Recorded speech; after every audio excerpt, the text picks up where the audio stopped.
5 আগস্টের গণঅভ্যুত্থানের পর থেকেই কূটনৈতিক সম্পর্কে ক্রমাগত বরফ জমে চলেছে বাংলাদেশ ও ভারতের মধ্যে।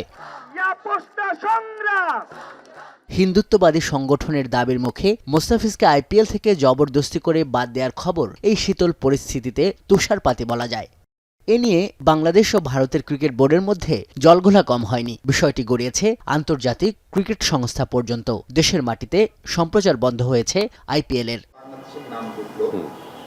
এই যখন পরিস্থিতি, তখন এ নিয়ে প্রশ্ন ছিল পররাষ্ট্র উপদেষ্টাকে। এই উপদেষ্টা বলেন, ক্রীড়া উপদেষ্টা যে সিদ্ধান্ত নিয়েছেন তা সঠিক ও যৌক্তিক। প্রত্যেকটিরই কিছু নেগেটিভ ইম্প্যাক্ট থাকবেই, কিন্তু হাতে ধরে আমরা আমাদের স্বার্থ যেখানে আছে যদি থাকে সেখানে আমরা তো কিছু নষ্ট করতে যাবো না। এখানে আমাদের স্বার্থ আছে হচ্ছে না যাওয়াতে, কারণ এখানে আমাদের লোকদের নিরাপত্তার প্রশ্ন জড়িত, কাজে আমাদের স্বার্থ না যাওয়াতে, কাজে আমরা আমাদের লোকদেরকে পাঠাবো না।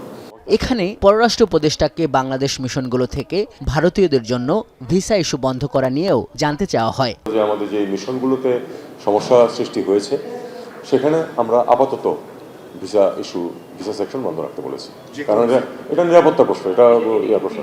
ভিসা প্রাপ্তির ক্ষেত্রে যেসব দেশের উপর বন্ড শর্ত আরোপ করে রেখেছে মার্কিন যুক্তরাষ্ট্র, সেই তালিকায় বাংলাদেশকে অন্তর্ভুক্ত করার ব্যাপারটিকে কিভাবে দেখছে পররাষ্ট্র মন্ত্রণালয়? আমেরিকানদের স্ট্যাটিস্টিক্স দেখেছেন যে যারা ওখানে ওদের সোশ্যাল সিস্টেম থেকে এভাবে গিয়ে পয়সা নেয় তাদের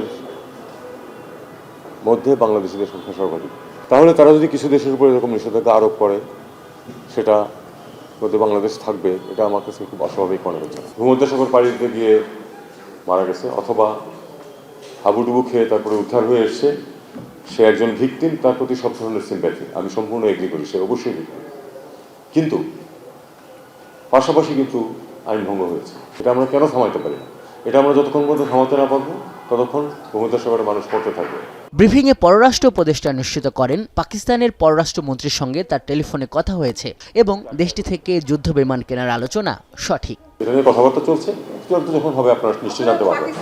আজহার লিমন, এখন, ঢাকা।